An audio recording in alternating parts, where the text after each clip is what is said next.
Afternoon, मैं हूं आपकी फैमिली गुरु जय मदान।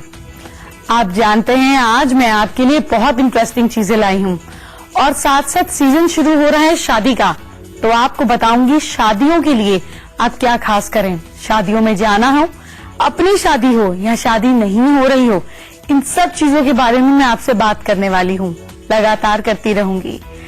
आज के इस बारे में खास बात करने आई हूँ, ध्यान से सुनिए। रूठे भैरवनाथ को मनाने का आसान तरीका। बदलते मौसम की बीमारियों को दूर करने के आयुर्वेदिक नुस्खे सिर्फ एक अक्षर देखकर पहचानेंगे सामने वाले की शख्सियत। घरेलू नुस्खों से बनेंगे खूबसूरत। अपनी ही राशि के हिसाब से कल को जानेंगे और कल को बनाएंगे बेहतर। बहुत सारे लोगों की क्वेरीज आई तो मुझे पता चला कि राहु केतु से सब बहुत डरते हैं। इतना ज्यादा डर बना रखा है राहु केतु का। चलिए इस डर को आज दूर कर देते हैं, लेकिन इससे पहले मैं आपको बताती हूँ भैरवनाथ को क्यों खुश करना जरूरी है और कहीं वो आपसे रूठे तो नहीं है। भगवान भैरवनाथ को खुश करना बेहद आसान है, लेकिन अगर वो रूठ जाएं तो मनाना बेहद मुश्किल। आइए आपको बताती हूँ कि रूठे भैरवनाथ को मनाने का आसान तरीका क्या है। संडे, वेंसडे या थर्सडे के दिन एक रोटी लें। इस रोटी पर अपनी इंडेक्स फिंगर और अपनी मिडिल फिंगर से तेल अच्छे से डुबोकर लाइन खींचें। रोटी को किसी भी 2 रंग वाले डॉग को, जो मल्टी कलर डॉग्स होते हैं जिसमें 2 कलर होते हैं, उसको खिला दीजिए। आप एक काम और कर सकते हैं कि अगर डॉग ये रोटी खा ले तो आप समझिए कि भैरवनाथ का आशीर्वाद आपको मिल गया, और अगर डॉग रोटी सूंघ कर आगे बढ़ जाए तो इसका मतलब आपको डॉग को वापस कोशिश करते रहना चाहिए। लेकिन सिर्फ हफ्ते में इन्हीं दिनों में आप ये काम कर सकते हैं। यही 3 दिन भैरवनाथ के दिन माने गए हैं, और भैरवनाथ की अगर आप पूजा करते हैं, अर्चना करते हैं, तो ध्यान रखिएगा कि आपके आसपास, आपके अंदर की सारी नेगेटिविटी गायब होती है। क्या करना है आपको कल कि आपका कल हो बेहतरीन, सारी नेगेटिविटी आपके यहाँ से निकल जाए। आपको बताने वाली हूँ आपकी इलाज आप ही की राशि से, मगर इससे पहले ये शनि और राहु, इनकी नेगेटिविटी को आज जरा फुल स्टॉप लगा देते हैं। आज मैं आपको बताती हूँ कि घर से शनि और राहु की नेगेटिव इफेक्ट को खत्म करने के लिए, उनकी नेगेटिव वाइब्रेशन का इफेक्ट खत्म करने के लिए हमें क्या करना चाहिए। अगर आपके घर में बहुत कलेश होते हैं तो इसका मतलब राहु असर दिखा रहा है। घर का माहौल शांतिमय बनाए रखें। घर में हमेशा चंदन, कपूर का ही यूटिलाइजेशन करें। कपूर नेगेटिव एनर्जी को भगाता है, और राहु जो सांप और शनि जो सांप का प्रतीक माना गया है, वो चंदन के पेड़ पर यानी कि चंदन की लकड़ी पर होता है। तो चंदन की लकड़ी रखने से, घर में जलाने से राहु और सैटर्न दोनों का बुरा प्रभाव खत्म होता है। घर के अंदर और बाहर तुलसी और मौसमी का पेड़ लगाएं, इससे भी नेगेटिविटी खत्म होती है। सुबह शाम सामूहिक पूजा और आरती जरूर करें। सामूहिक पूजा का मतलब है कि 2 से 3 लोग साथ में बैठकर, जहाँ पर भी ज्यादा लोग बैठकर पाठ करते हैं वहाँ पर बुरे प्लैनेट्स का असर नहीं होता है। घर में लोहे के फर्नीचर चीजों का यूज ना करें। लोहे का फर्नीचर शनि का प्रतीक है, जो कि और खराब कर देता है। पढ़ते समय पानी की कटोरी सामने रखकर भरकर रखें। ऐसा करने से राहु की वजह से भटकने वाला ध्यान कंसंट्रेटेड हो जाता है। राहु लौंग, राजमा, उड़द की दाल ये चीजें हैं, तो इनका प्रयोग ज्यादा से ज्यादा करें। महीने में 1 या 2 बार फास्ट रखें और दान करें, इससे भी नेगेटिव प्लैनेट्स का असर खत्म होता है। मौसम बदलते ही सर्दी जुकाम होना आम बात है, खास तौर पे बच्चों को। कोई बात नहीं, अगर अब हो भी ये परेशानी तो आपको दिक्कत नहीं है, क्योंकि आज मैं आपको बताऊंगी इसकी आयुर्वेदिक हल, वो भी घर में। जी हाँ, इस बारे में बात करेंगे, और ये फायदे जानने से पहले चलिए आपके कल को सुधारते हैं। मेष राशि के लोग रिश्तों और पैसों को लेकर कहीं ना कहीं सेंसिटिव हो सकते हैं। आप इस चीजों का ख्याल न रखें, सिर्फ एक दिन की बात है। लकी टाइम रात को 7:31 PM। वृषभ राशि वाले लोग, आज का दिन मेहनत में बीत जाएगा, तो बहुत अच्छी बात है, एक्साइटिंग दिन रहेगा। Lucky time morning 10:16 AM। मिथुन राशि वाले लोग, आज हेल्थ को लेकर आपको ध्यान देने की जरूरत है। तबीयत बिगड़ सकती है तो अपनी तबीयत का ध्यान रखिएगा। Lucky time evening 6:19 PM। कर्क राशि वाले लोगों की बात करते हैं। अगर आप टेक्निकल फील्ड के हैं तो आप थोड़े परेशान हो सकते हैं। एक काम करें, कुछ देर ओम की चैंटिंग करें, लेकिन बाकी सब कुछ अच्छा रहेगा। आपका लकी टाइम आफ्टरनून 3:14 PM। क्या आपके आसपास में किसी का नाम जे से तो शुरू नहीं होता? मेरी तरफ ऐसे मत देखिए, पर और भी तो लोग होंगे। आज आपको बताऊंगी कुछ खास अल्फाबेट्स के बारे में। सिर्फ किसी के नाम के पहले अक्षर से भी आप उनके बारे में जान सकते हैं। यही टेक्निक आपको सिखाने वाली हूँ। इस बारे में बात करेंगे, पर इससे पहले आपको बताती हूँ आयुर्वेदिक रेमेडीज छोटी छोटी बीमारियों के। अक्सर छोटी छोटी बीमारियों में आप हजारों रुपए लगा बैठते हैं और उसके बाद भी आपको कोई बहुत फायदा तो नहीं होता। तो आज मैं आपको बीमारियों से आयुर्वेदिक तरीके से आप कैसे लड़ सकते हैं ये सिखाऊंगी, जिससे आपका पैसा भी बचेगा और इलाज के लिए कहीं जाने में समय भी बचेगा। अगर कफ हो, सर्दी जुकाम हो, बच्चों को तो जरूर होता है मौसम बदलते ही, तो और नाक भी बह रही है, तो काली मिर्च, अदरक, तुलसी को शहद में मिलाकर दिन में 3 बार लेने से नाक बहनी बंद हो जाती है। दोबारा रिपीट करूं कि याद रहेगा। अदरक, काली मिर्च और तुलसी को शहद में मिलाकर। अगर गले में खराश हो, ड्राई कफ होने पर अदरक के पेस्ट में, ध्यान रहे जूस नहीं, अदरक के पेस्ट में गुड़ और घी मिलाकर खाएं, इससे बहुत आराम होगा। नहाते समय बॉडी पर नमक रगड़ने से भी जुकाम या नाक बहना बंद हो जाता है। और तुलसी के साथ हनी हर 2 घंटे में खाएं, कफ से छुटकारा मिलेगा। है ना कितने आसान देसी इलाज। अगर आपकी बॉडी में, सांस में या बॉडी से गंदी स्मेल आती है तो नहाने से पहले बॉडी पर बेसन और दही का पेस्ट लगाएं। इससे स्किन साफ होती है और गंदे जो आपके पोर्स बंद होते हैं जिसकी वजह से स्मेल आती है वो भी खुल जाते हैं। गाजर का जूस अगर आप रोज पीते हैं तो बॉडी की सारी खराब स्मेल खत्म हो जाती है। पान के पत्ते और आंवला को इक्वल क्वांटिटी में पीसें। नहाने से पहले इसका पेस्ट लगाएं, इससे भी बहुत फायदा होगा। किसी से बात करते हैं और वो आपको देखकर मुंह यूं कर ले तो इसका मतलब कितनी खराब बात है। ऐसे में आप क्या करें? ऐसे में आप इलायची और लौंग सक अगर करते हैं, मुंह में रखते हैं, तो इससे भी सांस की बदबू निकल जाती है। अगर लगातार बुखार आ रहा है तो आंख की जड़ लेकर उसे किसी भी कपड़े में कसकर बांध ले। फिर उस कपड़े को, जिस इंसान को बुखार आ रहा है, उसके कान के पास बांध दे। देखिए अचानक आपको ऐसा लगेगा जैसे कोई जादू हो गया और बुखार गायब। जब आप शाम को बोर होते हैं तो घर की बालकनी में चले जाते हैं, तो कई लोग अपनी बालकनी में अलग अलग रंग के फूल लगा लेते हैं। कुछ लोग बालकनी में पुराने मैले कपड़े रख लेते हैं और कुछ लोग पुराना सामान डंप करते हैं। पर बालकनी में रखना क्या चाहिए? किस रंग के फूल हो? बालकनी के पूरे वास्तु की बात करूंगी, पर इससे पहले आज आपको बताती हूँ उन लोगों के बारे में जिनका नेम के से लेकर ओ अल्फाबेट के बीच में आता है। पिछली बार मैंने आपको बताया था अल्फाबेट्स एफ से लेकर जे तक के लोगों के बारे में, और मुझे मेल्स आई जे अक्षर के बारे में कि आपने बताया जे अल्फाबेट आपका नाम शुरू होता है, ऐसे होते हैं। हाँ, काफी क्वालिटीज आपको सिमिलर मिलेंगी ही। अब बात करते हैं लेकिन बाकी के अल्फाबेट्स की।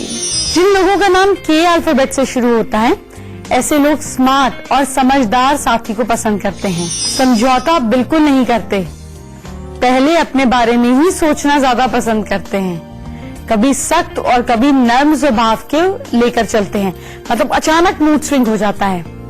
ये लोग बहुत रोमांटिक होते हैं और प्यार के मामले में खुलकर इजहार करना भी पसंद करते हैं। जिन लोगों का नाम एल अल्फाबेट से स्टार्ट होता है, ये लोग ख्वाबों की दुनिया में जीना और छोटी छोटी चीजों में खुश रहना पसंद करते हैं। सभी के साथ प्यार करते हैं, फैमिली को बहुत इम्पोर्टेंस देते हैं और इसके बाद हर प्रॉब्लम से निपटने के लिए इन्हें रास्ता मिल जाता है, ईश्वर मदद करता है। इनकी सोच काफी आशावादी, काफी ऑप्टिमिस्टिक होती है। एन अल्फाबेट के बारे में बताती हूँ। एम अल्फाबेट वाले लोग बातों को मन में ही दबाने वाली बात नेचर होती है इनकी, जिद्दी स्वभाव के होते हैं और कभी कभी खुद को ही परेशानी में डाल लेते हैं। अपनी फैमिली को बेहद प्यार करते हैं, खर्च करने से पहले ज्यादा सोच विचार नहीं करते और प्यार के मामले में बहुत सेंसिटिव होते हैं। अब मैं आपको उन लोगों के बारे में बताऊंगी जिनका नाम एन अल्फाबेट से शुरू होता है। जिनका नाम एन अल्फाबेट से शुरू होता है वो खुले विचार वाले लोग होते हैं, एम्बिशियस होते हैं, हर काम में परफेक्शन पसंद होती है, नेचर से कभी नर्म कभी गर्म और रिश्तों के मामले में काफी सेंसिटिव होते हैं। और अगर इन्हें किसी से सच्चा प्यार हो जाए तो पूरी ऑनेस्टी से रिश्ते निभाते हैं। कभी कभी फ्लर्ट करने के लिए भी इन्हें कोई परहेज नहीं होता, यानी कि फ्लर्टेशियस नेचर के होते हैं, क्योंकि मुस्कुराते रहना इनकी खासियत होती है। अगर नाम का पहला अक्षर ओ से स्टार्ट होता है, इंडिया में रेयर चीज है, लेकिन पहले जमाने में ओम प्रकाश, ओमी, इस तरीके से ओमकार नाम होते थे, अब भी मिल जाएंगे। तो जिनका नाम ओ अल्फाबेट से होता है उनका दिमाग काफी तेज होता है, बोलने में कम और करने में ज्यादा विश्वास करते हैं, समाज से जरा हट कर चलना पसंद करते हैं, प्यार के मामले में बहुत सीरियस हो जाते हैं, अपने साथी के प्रति पूरी तरह से वफादार होते हैं। आपसे बात करने जा रही हूँ आपकी राशि की, आपके कल की। और इससे पहले बालकनी में जब जाते हैं तो अब जरा ध्यान दीजिएगा। अगर आप अपनी पसंद से घर बनवा रहे हैं तो ध्यान रखिएगा कि घर में सुख शांति तभी होगी जब उसका वास्तु ठीक होगा, और वास्तु के हिसाब से घर बनवाएंगे तो काफी प्रॉब्लम्स खुद ब खुद हल हो जाती हैं। आज मैं आपको बताती हूँ कि घर की बालकनी कहाँ और कैसे बनवाई जाए जिससे आपके घर में सुख और समृद्धि बनी रहे। वास्तु के मुताबिक कैसी हो घर की बालकनी। अगर आपका घर ईस्ट फेसिंग या नॉर्थ ईस्ट फेसिंग है तो इसके हिसाब से आपके घर में ईशान यानी कि नॉर्थ ईस्ट में बालकनी होनी चाहिए। ईशान कोण जितना खुला है उतना अच्छा। अगर आपका घर ऑलरेडी बना हुआ है, आजकल तो जमाना अपार्टमेंट्स का है, कहाँ पैसे होते हैं लोगों के पास कि अपने हिसाब से घर बनवा सके। ऐसी सिचुएशन में नॉर्थ ईस्ट अगर ओपन है, बालकनी है, तो ढेर सारे ग्रीन प्लांट्स रखिए। आपका घर अगर वेस्ट फेसिंग है तो बालकनी नॉर्थ वेस्ट कोने में हो, या अगर घर में वैसे ही बालकनी नॉर्थ वेस्ट कोने में है तो पौधे नहीं रखिए। और अगर घर साउथ फेसिंग है तो साउथ ईस्ट में बालकनी बनवाए, यहाँ पर आप लाल फूलों वाले पौधे रख सकते हैं, आपका कैश फ्लो बेटर हो जाएगा। आपके घर में जो बालकनी का फर्श है वो थोड़ा सा ऊंचा होना चाहिए as compare to the other home, मतलब थोड़ा सा एक लेवल अप होना चाहिए। अगर ये पॉसिबल नहीं है तो बालकनी का दरवाजा खुलते ही एक मैट रख दीजिए, जिससे आप नॉर्मल लेवल पर नहीं एक लेवल ऊपर रखकर जाएं। अगर आपके घर में ईस्ट में बालकनी है तो उधर आप फिर से ग्रीन प्लांट्स रख सकते हैं, लेकिन ग्रीन प्लांट्स फूलों वाले नहीं होने चाहिए। और अगर आपके घर में साउथ वेस्ट में बालकनी है तो पौधे बिल्कुल मत रखिएगा, नहीं तो रिश्ते खराब होने शुरू हो जाएंगे। आज मैं आपको एक बहुत ही स्पेशल मुद्रा के बारे में बताऊंगी, बहुत इंटरेस्टिंग मुद्रा है। लेकिन इससे पहले आपकी राशि, आपके कल की बात। सिंह राशि के लोगों को पार्टनर से इक्वल सपोर्ट और प्यार मिलेगा। Lucky time evening 8:19 PM। कन्या राशि के लोग काम ध्यान से करें, झगड़ों से बचें। Lucky time afternoon 2:18 PM।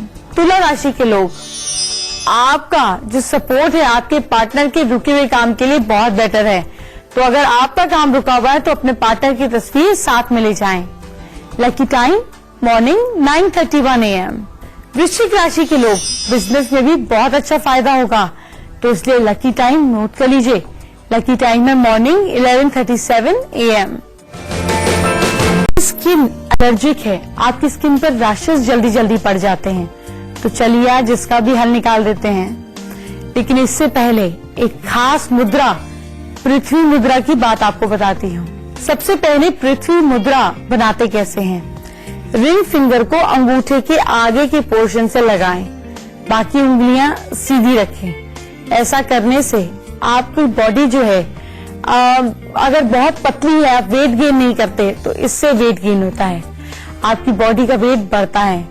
Body में एनर्जी रहती है, बॉडी ग्लो करती है, बॉडी में एक अलग सा तेज आ जाता है, आपका डाइजेस्टिव सिस्टम ठीक होता है। तो अगर सिर्फ पतले हैं तो ही ये कीजिएगा। अपनी स्किन को चमकाने के लिए क्या करें? स्पेशल ब्यूटी टिप्स आपके लिए, लेकिन इससे पहले एक और खास बात, स्किन के रैशेस दूर करने के लिए क्या करें? स्किन पर रैशेस होती है तो इसके कुछ लक्षण होते हैं, जैसे इचिंग होना, जलन होना, पसीना आने पर परेशानी होना। स्किन रैशेस के नॉर्मल लक्षण ये है कि स्किन रेड हो जाती है। आपको बताती हूँ इसके इलाज क्या है। डॉक्टर की दवाई जरूर लीजिए, साथ में ऑलिव ऑयल लगाइए। रैशेस पर ऑलिव ऑयल लगाने से आपको तुरंत आराम मिलेगा। एलर्जी जब होती है तो उससे होने वाली जो जलन है, जो खुजली है, वो शांत करता है ऑलिव ऑयल। तुलसी के पत्ते और ऑलिव ऑयल का पैक लगाएं। तुलसी के पत्ते का पहले पेस्ट बना लीजिए, इसको ऑलिव ऑयल में, लहसुन में, नमक और काली मिर्च के साथ मिक्स करके रैशेस पर लगाएं, आपको तुरंत आराम मिलेगा। जो राशियां बच गई हैं, उन्हें कल क्या करना है, दिन को कैसे लकी बनाना है, ये बताती हूँ। पर इससे पहले ब्यूटी टिप्स। अगर आपको अपनी कॉम्प्लेक्शन को गोरा बनाना है, खूबसूरत बनाना है, तो ये उपटन बनाएं। आप क्या कर सकते हैं कि आपको अलग अलग तरीके के उपटन बनाने हैं ताकि आपकी स्किन नेचुरली गोरी हो सके और आपकी स्किन में रंगत आ सके। तो क्या करेंगे? हल्दी का पैक बनाएंगे। स्किन की रंगत को निखारने के लिए हल्दी बहुत अच्छा तरीका है। पेस्ट बनाने के लिए हल्दी और बेसन या फिर आटे का प्रयोग करें।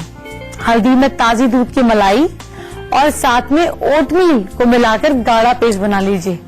पेस्ट को चेहरे पर, बॉडी पे 10 मिनट के लिए लगाएं, ठंडे पानी से धो लीजिए और आप गोरे। झाड़ू कितने कमाल की चीज है। झाड़ू आपको माला माल भी बना सकता है। नहीं यकीन आ रहा तो 5 मिनट रुकिए, आ जाएगा। पर चलिए पहले आपकी राशि पर नजर डालते हैं। धनु राशि के लोग, मेहनत से आपको सक्सेस मिलेगी। सुबह बड़ों का आशीर्वाद लें। Lucky time afternoon 3:59 PM। मकर राशि के लोग, लव पार्टनर से कहीं ना कहीं बहस हो सकती है, कोई बात नहीं, एक दिन पेशेंस रख लीजिएगा। Lucky time morning 10:57 AM। कुंभ राशि के लोग, आज का दिन बेहतर जाएगा। बड़ों की बात पर ध्यान रहे, उन्हीं की बातों में कोई खास सलाह छुपी होगी। Lucky time evening 7:39 PM। और मीन राशि वाले लोग, बेवजह की बातों में ना उलझे। दिन अच्छा बीतेगा, दिन और अच्छा बीते, थोड़ी सी हल्दी साथ में काम पर ले जाएं, वापस आते समय आप पीपल के पेड़ के नीचे डाल दें।